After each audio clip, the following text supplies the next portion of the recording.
Bride humiliated for wearing cabbage. When CEO sees scar, he freezes and discovers. The ballroom of the Paradise Hotel in Miami was decorated with exaggerated elegance for the wedding of Andrew Carter, 37-year-old CEO of the largest hospital network in the Southeast. Crystal chandeliers, imported flowers, French champagne, but nothing caught more attention than the bride. Brianna Almeida, 29 years old, was standing in front of a huge mirror, wearing the wedding dress her future mother-in-law Veronica Carter had chosen, $15,000, pure white, delicate lace. But the dress was wrong, very wrong. The straps were too thin, the neckline too low, and when Brianna turned, everyone in the room saw what she had always hidden, a huge scar that went from her right shoulder to the middle of her back. Irregular, keloid, the result of a severe burn. Veronica let out a horrified scream. "What is that horror? You can't get married like that. It looks like... My God, it's repulsive." The bridesmaids fell into an uncomfortable silence. Brianna felt tears burning her eyes, but none fell. She had cried enough in her life about her scar. "That's why I asked for a dress with long sleeves," said Brianna, her voice trembling but firm. "But you insisted on this style." And then the door opened. Andrew came in to see how the bride was doing. Saw the dress, saw the scar, and froze, completely paralyzed. Because that scar, that specific scar, he knew it, or at least he should know it. And when he recognized where from, when he understood what it meant, everything he thought he knew about his bride crumbled in a second. Before continuing with this emotional story, subscribe to the channel here to always receive special stories like this, and hit the bell so you don't miss any new videos. 20 years before that frozen moment in the ballroom, Andrew Carter was 17 years old and having the worst year of his life. His father, Dr. Robert Carter, had just died of cancer. His mother, Veronica, was plunged into depression. And Andrew, an only child, was trying to hold everything together alone while studying for medical school admission tests. It was December, Christmas Eve. Andrew was coming back from the school library when he saw the smoke. Black, dense, coming from the projects that were behind the upscale neighborhood where he lived. He stopped the car, an old Civic that had been his father's, and watched. He could simply leave. It wasn't his problem, but something pulled him. He parked the car and ran toward the smoke. As he got closer, he saw the chaos. A wooden shack was in flames, people screaming, trying to put it out with buckets of water, but it was useless. The fire was too strong. "There's someone inside," a woman screamed. My daughter is inside." Andrew didn't think. He just acted. He grabbed his jacket, soaked it in a bucket of water someone was holding, covered his mouth and nose, and entered the burning shack. The smoke was suffocating. The heat unbearable, he could barely see, but he heard. He heard a child crying. He followed the sound and found a girl, no more than 9 years old, curled up in a corner of what seemed to be a room. A burning beam had fallen, blocking the door. "Come on, quick!" Andrew shouted, extending his hand. The girl was paralyzed with fear. Andrew had no choice. He picked her up, and at that moment, another beam fell. It fell directly on the girl's shoulder and back. She screamed in pain as the fire burned her skin. Andrew, ignoring his own pain from burned arms, pulled the beam off her and ran. Ran through the fire, through the smoke, until he got out of the shack seconds before it completely collapsed. Outside, he fainted. The last thing he saw was the face of the girl he had saved, crying, her shoulder and back terribly burned. Andrew woke up in the hospital 3 days later. He had second-degree burns on his arms and legs. He was going to be fine, the doctors said. He would have scars, but he would recover. His mother was by the bed, crying. "Are you crazy? You could have died. For a girl you don't even know. She was going to die if I didn't do anything." "And would that have been worth your life? My only son's life?" Andrew didn't answer, because deep down, he knew yes. It was worth it. He wouldn't be able to live with himself if he had just watched. He asked about the girl. No one could say. She had been taken to another hospital, to the burn unit. She was alive, that was all they knew. Andrew tried to find out more. He wanted to visit her, but his mother forbade it. "You've already done your good deed. Now you need to focus on your recovery, on your studies. That girl is not our responsibility." And Andrew, still weak, still dependent on his mother, obeyed. But he never forgot. He sometimes dreamed about her, wondered if she had recovered, if the burns had healed, if she had been badly scarred. He passed the medical school admission tests 6 months later, and during all of college, all of residency, he always had a special empathy for burn patients. He always remembered that girl. But years passed. The memory grew fainter. The details were lost. Until eventually, it became just a story he occasionally told, about that time he saved a child from a fire when he was a teenager. 20 years later, Andrew Carter was a successful CEO. He had built a hospital empire. He was respected, rich, influential, and he was about to get married. He met Brianna Almeida 6 months ago, under unusual circumstances. She was a nurse at one of his hospitals, St. Luke's Hospital in the outskirts of Miami. Andrew was doing a visit round, something he rarely did when he saw her. Brianna was taking care of a burned child who had arrived in the emergency room. A domestic accident, a pot of boiling water. The child screamed in pain. But Brianna was pure kindness. She spoke softly, held the child's little hand, explained every step of the treatment. "It's going to hurt a little now, sweetie, but it's to help, so you can get better. You can squeeze my hand really tight, okay?" The child squeezed, and Brianna didn't flinch in pain, even though the child was squeezing hard enough to leave a mark. She just kept smiling, humming softly, distracting. Andrew watched.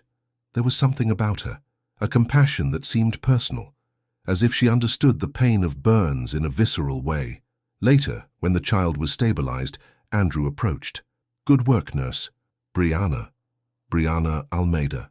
"Brianna, do you work with burn patients often?" "Whenever I can." "I have. Let's say I have personal experience with it." She didn't elaborate, and Andrew, curious but polite, didn't press. They started talking, first about work, then about life. Andrew discovered that Brianna had grown up in the projects, studied nursing on a scholarship, worked at 2 hospitals to support her mother who had health problems. "I don't have a glamorous story," she said with a timid smile. "I'm a poor girl who got a degree, nothing more." "That's more than most people achieve," Andrew replied, genuinely impressed. They started dating.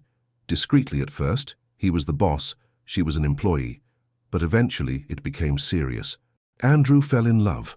Not just with Brianna's simple beauty, but with her kindness, her strength, her determination. Brianna fell in love too, but she was afraid, because she knew they came from different worlds, because she knew his mother, Veronica, would never accept her. "Andrew, your mother is going to hate me. She just needs to get to know you. She's going to see a poor girl trying to pull a scam on her rich son. You're not like that. She'll see that." But Brianna was right. When Andrew took her to meet Veronica, the reception was icy. Veronica Carter, now 65 years old, was an iron matriarch. A widow for 20 years, she had helped her son build a hospital empire, and she had very specific plans for who he should marry. "A nurse," she said when Andrew left the room, leaving the two alone for a moment. "My son is the CEO of a hospital network, and you're a nurse." "I am, yes, Mrs. Carter." "You realize that doesn't make sense, right? You're from completely different worlds." "I know, but we love each other." Veronica let out a cold laugh. "Love? How romantic. But love doesn't pay the bills, dear. Love doesn't build empires. I didn't come here to build an empire. I came to meet the mother of the man I love. And you think I'll accept that? You, a girl from the projects with no family name, with nothing to offer except love. Yes, that's all I have to offer. If it's not enough, I'm sorry." Brianna stood up to leave, but Veronica held her arm. "Sit. I'm not done." Brianna sat, but her body was tense. "Look," Veronica continued, her voice lower now, "I'm not evil. I'm practical. My son deserves someone who can move in the same circles as him, who understands the responsibilities of being a CEO's wife, who can host dinners, talk to investors, be the public face of the company. And you think I can't do that? I think it will be difficult, very difficult, and you'll suffer. The other businessmen's wives will look down on you. They'll judge you, they'll whisper behind your back. Then help me, teach me, but don't ask me to give up on Andrew." Veronica studied Brianna for a long moment. "You really love him, don't you? It's not about money." "It was never about money. I didn't even know he was a CEO when I met him. I just knew he was a kind man who looked at nurses as if they were important." Something in Veronica's expression changed slightly. Okay. I'll give you a chance, but you'll have to work. You'll have to learn. It won't be easy." And it wasn't. Veronica began to train Brianna, how to dress, how to speak, how to behave at social events. It was exhausting, humiliating at times. Not that fork, that one. Don't hold the glass like that, like this. Your accent is too strong. You need to soften it. Brianna endured everything because she loved Andrew, because she wanted to make it work. But there was a secret she kept, a secret she knew she would eventually need to reveal. Her scar. Brianna always wore clothes that completely covered her right shoulder and back. Long-sleeved blouses, even in Miami's heat. Dresses with wide straps. Never exposed that part of her body. Andrew asked a few times, "Why do you always wear long sleeves, even when it's so hot?" "I prefer it that way. My skin is sensitive to the sun." It wasn't a total lie. The scarred skin was sensitive, but it wasn't the real reason. The real reason was shame.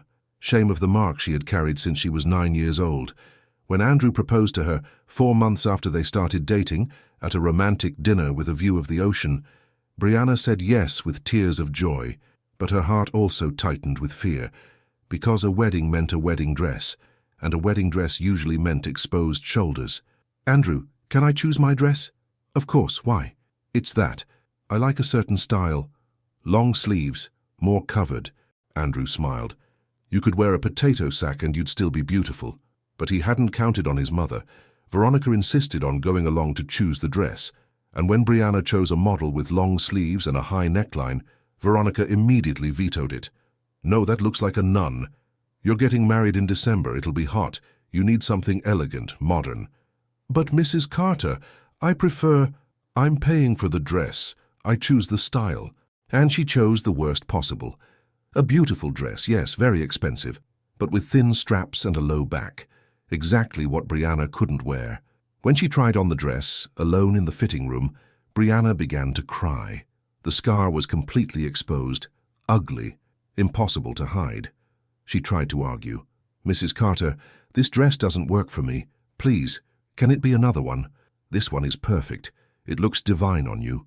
What's the problem?" Brianna almost told her, almost revealed the scar.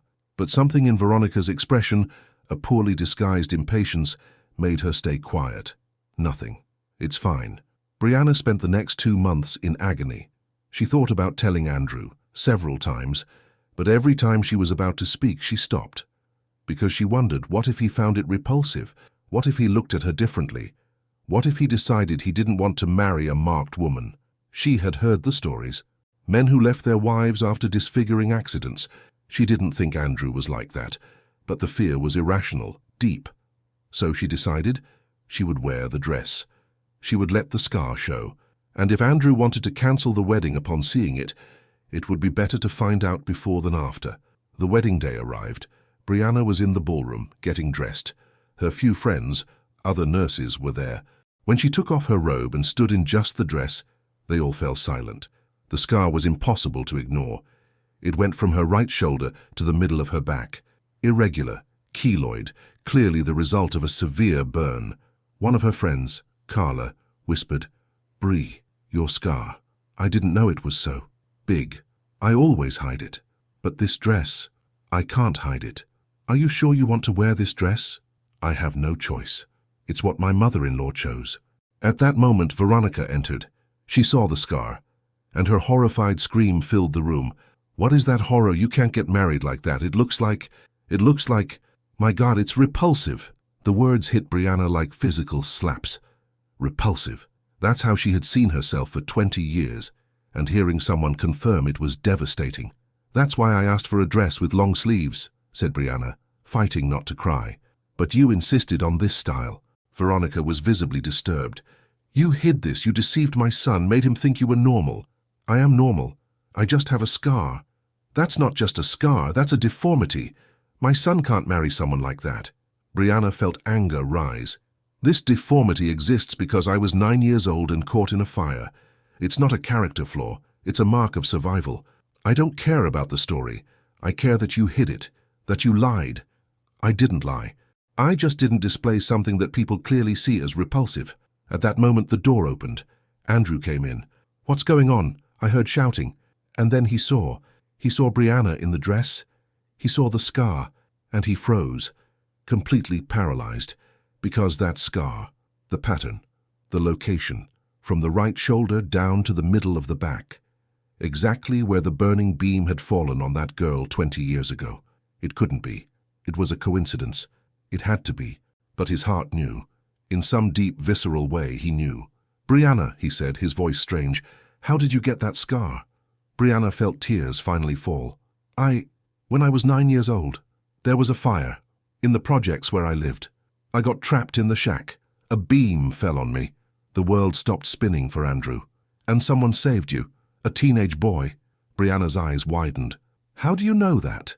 Andrew walked slowly to her, extended his arms. And for the first time since they started dating, Brianna saw the scars on his forearms. Small, discreet, which she had always thought were from some common accident. "Because I was that boy," said Andrew, his voice breaking. "I was the one who pulled you out of the fire." The silence in the room was absolute. All the people present, Veronica, the friends, the makeup artists, were paralyzed, processing the impossible. Brianna began to tremble. "You? It was you?" Andrew nodded, tears beginning to fall.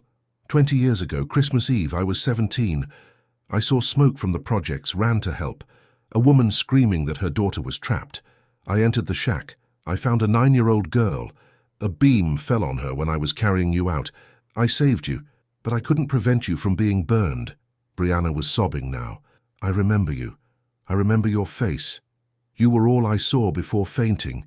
You saved me, gave me a second chance to live." She held his arms, seeing the scars. "And you got hurt too because of me. It wasn't because of you, it was my choice, and I'd do it again, 1,000 times." Veronica was watching everything in shock. She remembered that day, remembered her son arriving at the hospital with burns, remembered being furious that he risked his life for a stranger. And now she was discovering that that stranger was Brianna, the woman she had tried to stop her son from marrying. The pieces fit together. Brianna's special compassion with burn patients, her discomfort at social events, not because she was inferior, but because she carried trauma. Her clothes always covering her shoulders. It all made sense. Andrew held Brianna's face with both hands. "Brianna, I spent 20 years wondering what happened to that girl. If she had survived, if she had been badly scarred, if she had had a good life. And here you are. You survived, became a nurse. You help other people who went through what you went through. You are a miracle. But my scar, your scar is beautiful." Brianna let out a laugh wet with tears. "Beautiful? Andrew, look at it. It's ugly. It's proof that you survived. It's a map of your strength. It's a reminder that I managed to do something that mattered. I saved you, and you grew up and became this incredible woman." He kissed her shoulder, right over the scar, and then turned to his mother. "Mom, you called her scar repulsive, but that scar exists because I did the right thing 20 years ago, because I saved an innocent child's life. Are you telling me I regret that?" Veronica was crying now. I didn't know. I didn't know it was her. But before knowing, you judged her, called her repulsive, said I couldn't marry her. You're right about one thing. Brianna is not normal. She is extraordinary, and I am the luckiest man in the world that she agreed to marry me." Andrew knelt right there in front of everyone. "Brianna, I don't want to marry you because I don't know about your scar. I want to marry you exactly knowing where it came from, knowing what it means, knowing that our lives crossed 20 years ago and the universe gave us a second chance to find each other. Marry me, please." Brianna pulled him to his feet. "I was already going to marry you, you idiot. You don't need to ask again." They laughed through the tears and kissed, right there before the ceremony, with Brianna wearing the dress that exposed the scar she had always hidden, and for the first time in 20 years, she didn't feel shame. She felt pride, because that scar meant that someone had cared enough to save her, and that someone was here now, asking to spend the rest of his life with her. But before continuing and discovering the outcome of this emotional story, leave your like here in the video, subscribe to the channel if you aren't already, and hit the bell so you don't miss any new stories. Have you ever gone through something that left you physically marked, but made you emotionally stronger? What do you think of Brianna and Andrew's scars? Also tell me which city you're watching this video from, and I'll mark your comment with a special heart. Now let's get back to our story. Still in the ballroom with Brianna in Andrew's arms, both crying, Veronica stood paralyzed. The words she had said, repulsive, deformity, echoed in her mind with crushing weight. She had called repulsive the mark that existed because her son had been a hero, because her son had risked his own life to save an innocent child. "Andrew," said Veronica, her voice trembling, I didn't know. If I had known it was her." Andrew turned to her, still holding Brianna. "Does it matter, Mum? Does it only matter if it's the girl I saved? What if it were any other person with a burn scar? Would it be less repulsive?" Veronica had no answer, because the truth was no. She had judged based solely on appearance, on aesthetic prejudice, and now she was confronting the ugliness of her own soul. "I'm sorry," she whispered. "Brianna, I'm sorry. I was cruel. I was horrible." Brianna wiped her tears and looked at her mother-in-law. "You were, but I understand. I spent 20 years hiding because I expected exactly that reaction, for people to look and see a monster instead of a person. You just said out loud what many think. That doesn't make it right. No, but it makes it human. And I forgive you. Not for you, but for me, because carrying anger along with this scar would be too much weight." Brianna's generosity only made Veronica feel worse. She had spent months treating this woman as inferior, as a gold digger, as unworthy, and she was discovering that Brianna was everything she should admire: a survivor, generous, strong. One of Brianna's friends, Carla, broke the emotional silence. "So, are we still having the wedding? Because there are 300 people waiting downstairs." Andrew and Brianna exchanged looks and laughed. Through the tears, they laughed. "Yes," said Andrew. "Definitely yes. But Brianna, do you want to change your dress? Wear something that makes you more comfortable?" Brianna looked at herself in the mirror, saw the exposed scar, and for the first time in 20 years, instead of feeling shame, she felt something else: pride. Because that scar had a story. It had meaning. It was proof that someone, the man she loved, had cared enough to save her. "No," she said firmly. "I'm going to wear this dress. I want everyone to see. I want to stop hiding." Andrew smiled. "Are you sure?" "I am. I spent 20 years ashamed. Enough. If someone finds it repulsive, that's their problem, not mine." She looked at Veronica. "You taught me something today, Mrs. Carter. You taught me that hiding who we are never works. Eventually the truth comes out. Better to live it with pride from the beginning." Veronica nodded, tears streaming. "You are wiser than I ever was." The ceremony happened 30 minutes later. Andrew waited at the altar, nervous not about the revelation, but with the anxiety of finally marrying the woman he had unconsciously searched for 20 years. When the doors opened and Brianna began to walk down the aisle, alone, her father had died when she was 15, there was an audible murmur in the congregation, because the scar was impossible to ignore, and many of the guests, Miami's elite, Andrew's business friends, didn't know how to react. Some looked with pity, others with morbid curiosity. Some turned their faces away uncomfortable, but Brianna kept her head high. She looked only at Andrew, and when she reached the altar, when he held her hands, she whispered, "Still sure. Everyone is watching. They're going to talk. Let them talk. You are mine." The priest, who had been briefly informed about the drama of the last 30 minutes, improvised an introduction to the ceremony. "We are here today, not only to witness the union of two people, but to celebrate something greater, the power of acts of kindness that reverberate through the years. 20 years ago, a young man saved a child's life. Today, that young man marries that child, now an extraordinary woman. This is not coincidence. This is destiny." The guests, confused but intrigued, paid attention, and during the ceremony, Andrew asked the priest for permission to speak. "I want everyone to know," he said, turning to the congregation, "the story behind these scars." And he told it. Told about the fire 20 years ago, about entering the burning shack, about saving a 9-year-old girl, about the beam falling on her, about carrying her out while both burned. "I didn't know her name. I didn't know what happened afterwards, but she survived, grew up, became a nurse who dedicates her life to helping others who suffer burns. And by some miracle of the universe, we found each other again." He looked at Brianna. "So when you see her scar, don't see imperfection. See proof of survival. See strength. See the map that brought us back to each other." There wasn't a dry eye in the church. Even the snobbiest guests were moved. When it was time for the vows, Brianna spoke first. "Andrew, you saved me twice.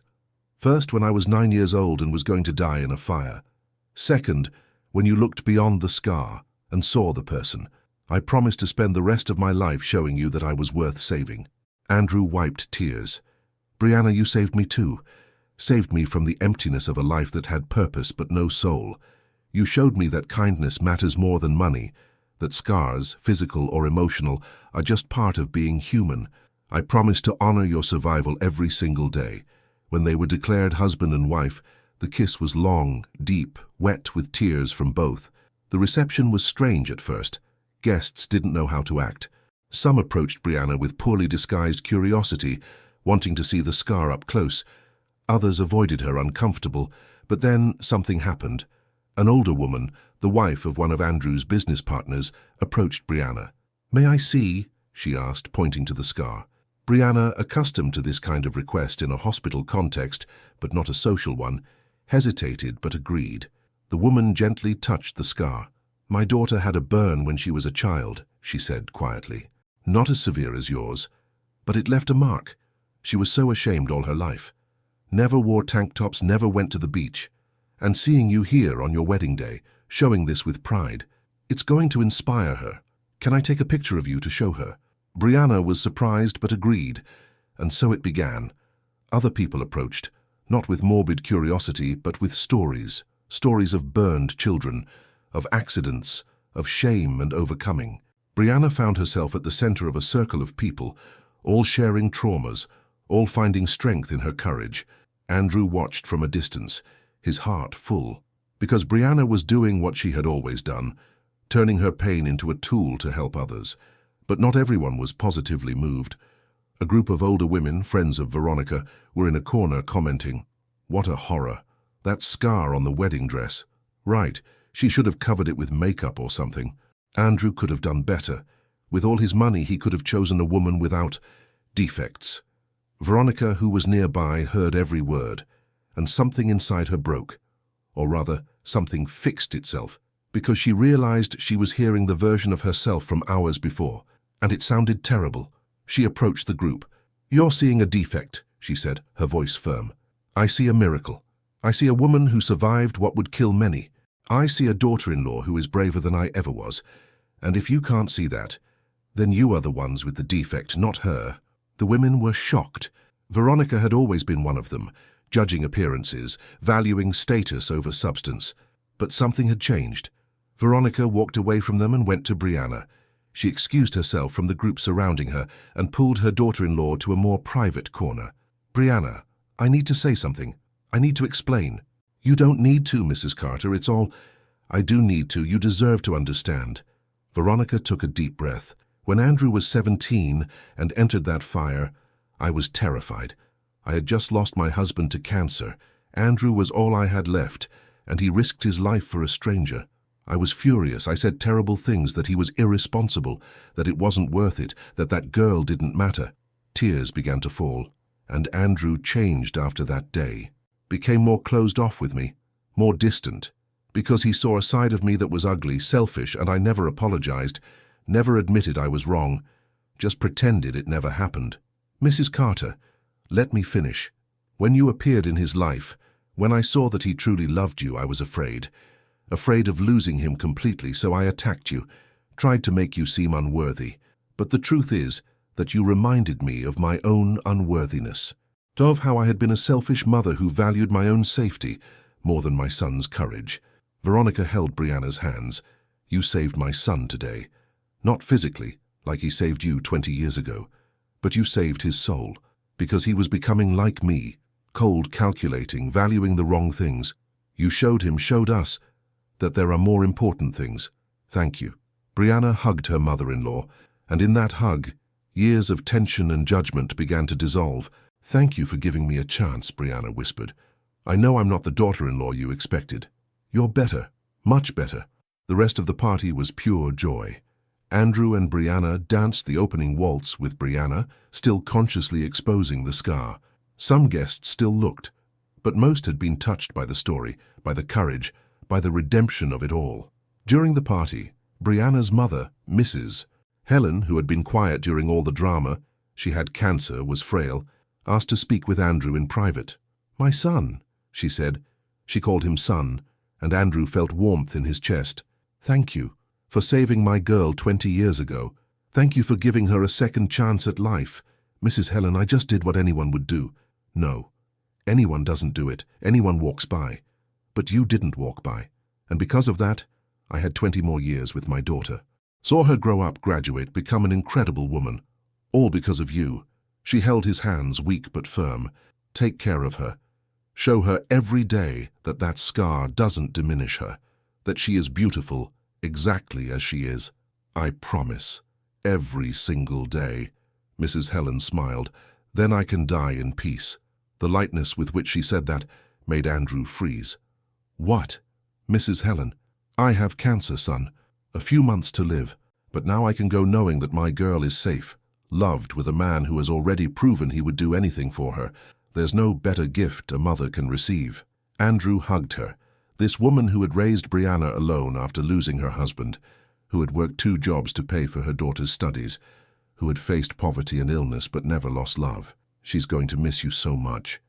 I know, but you'll be there, and that's enough." In the following months, as Andrew and Brianna adjusted to married life, many things changed. Brianna stopped hiding the scar, not just at home, but in public. She wore tank-top dresses, sleeveless tops, beachwear, and every time someone looked, she held her head high, because she had a story that mattered. Patients at the hospital began to notice. Burn patients who were in despair, covered in shame, saw Brianna with her scar exposed and found courage. "If she can show hers, I can too," said a 15-year-old girl who had facial burns. Brianna started a support group at the hospital for burn survivors, a safe space where they could talk about trauma, shame, the acceptance process, and she led by example. Andrew transformed his work too. He created a special fund for burn treatment at public hospitals. He invested in burn units at his network's hospitals, hired more specialists. "It's for her," he said when asked. "For Brianna and everyone like her, people who survived but still fight every day." Veronica became an unlikely activist. She began to speak publicly about aesthetic prejudices, about how society judges people by appearance, donated money to institutions that helped burn victims. "I was part of the problem," she said in speeches. "I judged my daughter-in-law by her scar, not understanding that that scar existed because my son had been a hero.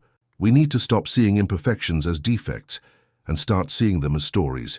3 months after the wedding, Mrs. Helen passed away. It was a peaceful death at home, with Brianna holding one hand and Andrew the other.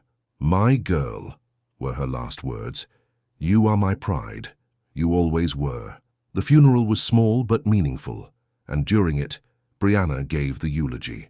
"My mother taught me that scars don't define us, that surviving something terrible doesn't make us less, that there is beauty in imperfection. She worked her whole life to give me opportunities she never had, and when I was marked by burns, she never made me feel less beautiful. She would say, 'You're a warrior. These marks prove it.'" Brianna touched her own scar. "It took me 20 years to believe it, but now I believe it. And Mom, wherever you are, thank you for everything." A year after the wedding, Brianna got pregnant. It was an unexpected but much-desired pregnancy, and it brought a new wave of insecurities. What if the baby is born with scars, with birthmarks? How am I going to teach them to accept them if I spent 20 years hiding my own? "You teach by showing," said Andrew, "by showing that you overcame, that you accepted, that you turned pain into purpose." The baby was born healthy, a beautiful girl they named Helen, in honor of the grandmother. And when Brianna breastfed her for the first time, exposing the scar without thinking, without shame, she realized something. She had finally healed. Not the skin. That would never heal completely, but the soul. She had healed from the shame she had carried for so long. 2 years after the wedding, Brianna did something she never thought she'd do, posed for a photo shoot. Not a fashion editorial, although the photographer was professional, but a shoot for a body acceptance campaign the hospital was launching. The photos showed Brianna with the scar highlighted, not hidden, not minimized, celebrated. One of the photos showed her holding baby Helen, both in white dresses, Brianna's scar clearly visible. The caption said, "Survival is beautiful. Scars tell stories. My story began with fire, but continues with love." The photos went viral, not just locally, but nationally. Women with scars, deformities, birthmarks, all began to share their own photos, their own stories.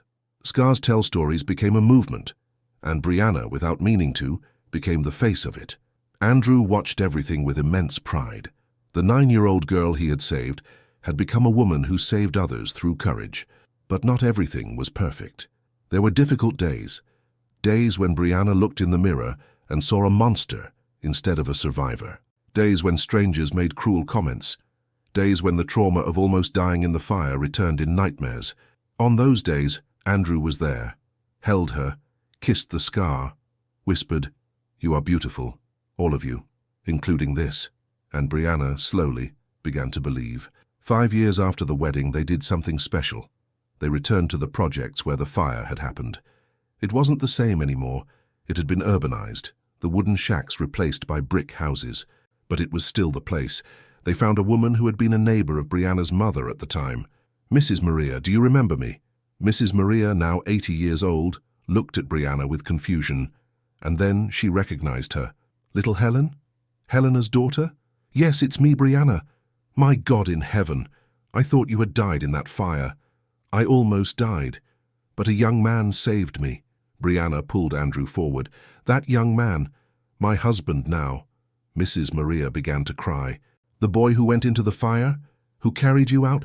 My God, you found each other again?" "We found each other."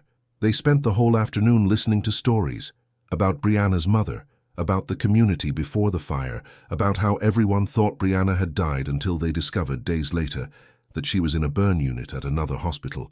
"Your mother never forgot that boy," Mrs. Maria said to Brianna. "She always talked about him. An angel," she'd say. "God sent an angel to save my girl." Brianna looked at Andrew, tears in her eyes. She was right.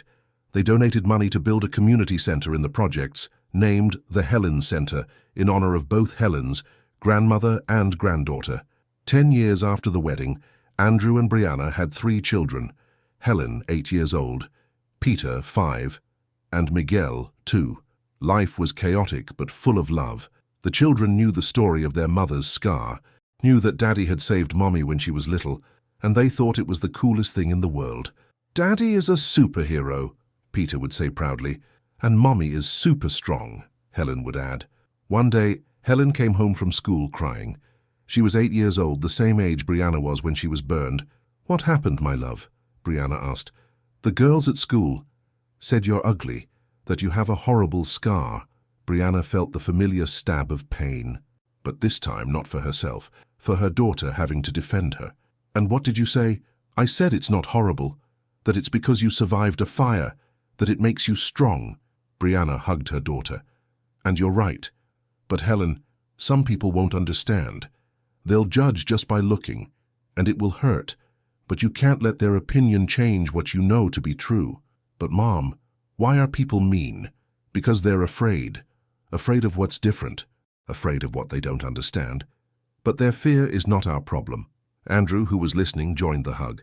"Helen, want to know a secret?" "What?" "Mommy's scar is my favorite thing about her." Helen looked confused. "Why?" "Because it reminds me that I did something that mattered, that I saved someone who became the most incredible person I know. Every time I see it, I remember that kindness matters, that courage matters, that there are things more important than perfect appearance." Helen thought about that. "So the scar is like a trophy?" Andrew and Brianna laughed. "It is, exactly that. It's Mommy's trophy for being brave." The next day, Helen took a picture of her mother to school, for show and tell her presentation, and told the whole story about the fire, about the rescue, about the scar. The same girls who had mocked fell silent, and one of them, afterwards, approached Helen. "Sorry I called your mom ugly. I didn't know the story. It's actually amazing." When Helen told this at home, Brianna cried, but not from sadness, from joy, because her daughter had defended her, had told the story with pride instead of shame. She was raising a generation that saw scars differently, better. 15 years after the wedding, Brianna was at a medical conference giving a lecture on the psychological treatment of burn patients. She'd gone back to college, gotten a specialization in psychology. Now she worked specifically with burn trauma. During the lecture, she talked about her own experience. "I spent 20 years hiding my scar, 20 years ashamed, and I lost a lot because of it. lost summers at the beach, lost confidence, lost pieces of myself.